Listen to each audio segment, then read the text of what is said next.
नमस्कार साथियों, स्वागत है आपका दिव्यांशी इंग्लिश पॉइंट में। तो साथियों, यदि अभी तक आपने मेरे चैनल को सब्सक्राइब नहीं किया, चैनल को सब्सक्राइब कर दीजिए, वीडियो को लाइक कर दीजिए, बेल आइकन को प्रेस कर दीजिए ताकि आगे आने वाली सूचनाओं का नोटिफिकेशन सबसे पहले आपको मिल सके। तो साथियों, इस समय एक बहुत छात्रों के बीच में उहापोह की स्थिति चल रही है कि कहीं हमारी स्थिति भी असिस्टेंट प्रोफेसर के अभ्यर्थियों की तरह ना हो जाए। असिस्टेंट प्रोफेसर के अभ्यर्थियों के साथ क्या हुआ मैं आपको बताती हूँ। उनका कल 25 तारीख को इंटरव्यू होना था, जिसको लेकर ना तो आयोग ने इंटरव्यू कराया, ना ही कोई नोटिस जारी किया कि हम इंटरव्यू नहीं करा पाएंगे। ऐसा तो सुंदर बढ़िया रवैया है हमारे शिक्षा सेवा चयन बोर्ड का, जो कि बहुत ही भारी भरकम, बहुत ही मेहनत के साथ 2-3 साल लगाने के बाद तैयार किया गया था। और बहुत उससे ज़्यादा टाइम लगा था अध्यक्ष साहिबा को बुलाने में, उनको नियुक्ति दिलाने में, और उसके बाद अध्यक्ष साहिबा ने उसको इतनी बुरी तरीके से स्वीकार किया है कि शायद उनका मन ही नहीं लगता है शिक्षा सेवा चयन बोर्ड में काम करने में। अगर आपको एग्ज़ाम नहीं करा पा रहे थे, मतलब इंटरव्यू नहीं करा पा रहे थे, तो कोई बात नहीं थी, लेकिन कम से कम अभ्यर्थियों को सूचना तो देना ही चाहिए था। कैसी कैसी स्थिति पैदा कर दी है कि जिसका अभ्यर्थियों को आइडिया भी नहीं था कि इतना भारी भरकम शिक्षा सेवा चयन बोर्ड बनेगा, उसके बाद रिजल्ट ये आएगा। अब मैं आपको आगे की बात बताती हूँ कि उसी स्थिति से होकर गुजर रहे हैं पीजीटी के अभ्यर्थी, जिनका 15 और 16 अक्टूबर को होनी है परीक्षा। तो उनके दिमाग में भी यही चल रहा है, पता नहीं है कहीं ऐसा ना हो एग्ज़ाम से को बताएं ही ना, हम लोग तैयारी करते रहें, हम दूर जाएं, हम ये करें।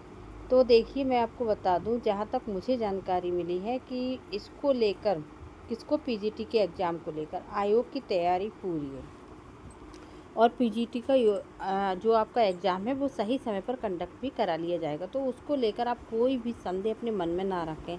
अगर संदेह है तो आप अपनी पढ़ाई को लेकर रखिए, आप अपने सारे डाउट्स क्लियर करिए, पूरी तैयारी कीजिए, उसको लेकर तो आप रखिए। लेकिन आप इस बात को लेकर बिल्कुल भी मन में किसी प्रकार का भ्रम मत पालिए कि परीक्षा हो पाएगी या नहीं हो पाएगी, क्योंकि पहले से ही आयोग की बहुत ज़्यादा इंसल्ट हो चुकी है और इन्होंने असिस्टेंट प्रोफेसर परीक्षा को लेकर कोई तैयारी नहीं की थी, केवल उन्होंने नोटिस नहीं जारी किया था। आप ये सोचेंगे ना कि असिस्टेंट प्रोफेसर की भी तो उन्होंने टाल दी, तो उसको लेकर उन्होंने तैयारी नहीं की थी, नोटिस जारी नहीं किया था। अब इनके खिलाफ लगातार माननीय मुख्यमंत्री जी से इनकी शिकायत हो रही है, तो इनको भी अब अपनी स्थिति का आभास हो चुका है कि हमारी स्थिति भी पहले से कहीं ज़्यादा ख़राब हो रही है।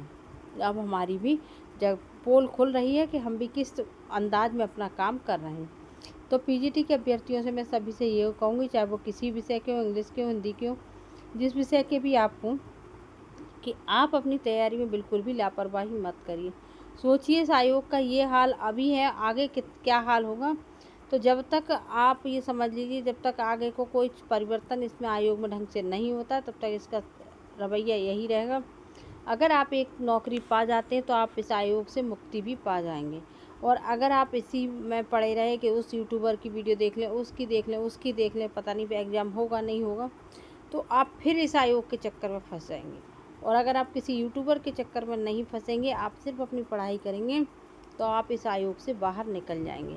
मैं यही चाहती हूँ, जो भी अभ्यर्थी, मैं किसी एक की बात नहीं कर रही, जो भी अभ्यर्थी पूरी तन्मयता से के साथ मेहनत कर रहे हैं, मुझे पता है कि पीजीटी की तैयारी करने वाला, पीजीटी हो या टीजीटी, बहुत ही धैर्यवान व्यक्ति है। जब कोई टीजीटी या पीजीटी की तैयारी करने वाला व्यक्ति मुझसे ये कहता है कि अरे हमारी बहुत परिस्थिति ख़राब है, हमें, तो कहते आप टीजीटी की तैयारी कर रहे हो पीजीटी की, अगर वो कहता है टीजीटी की या पीजीटी की, इनमें से कोई बताता है, तब मैं यही कह देती हूँ कि तब आपको अपनी कोई परिस्थिति बताने की ज़रूरत नहीं है, क्योंकि यूपी टीजीटी पीजीटी की तैयारी वही कर सकता है जो व्यक्ति बहुत ज़्यादा वक्त का मारा हुआ है। वरना किस में इतना धैर्य होता है कि 4-4 5-5 साल परीक्षा करा तैयारी करता रहे, उसकी परीक्षा भी ना हो। लेकिन वो वक्त का मारा हुआ होता है यूपी टीजीटी और पीजीटी की तैयारी करने वाला, तो उसको उम्मीद की एक किरण दिखाई देती है, क्योंकि बाकी जगह से ओवर एज हो चुका होता है, तो उसको उम्मीद की एक किरण दिखाई देती है, शायद कभी टीजीटी का एग्ज़ाम हो जाए और मुझे भी एक सीट मिल जाए, शायद कभी पीजीटी का एग्ज़ाम हो जाए और मुझे भी एक सीट मिल जाए। तो इसी तरीके से चलती रहती है, यूपी की गाड़ी हमारी इसी बेस पर चल रही है।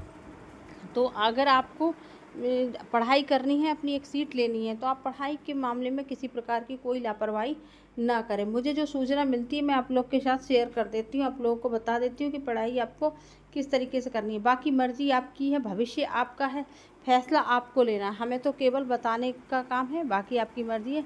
इस वीडियो में इतना ही। और कोई मुझे जानकारी मिलेगी मैं आप तुरंत आप लोगों के साथ शेयर करूँ। अगली वीडियो में, तब तक के नमस्कार।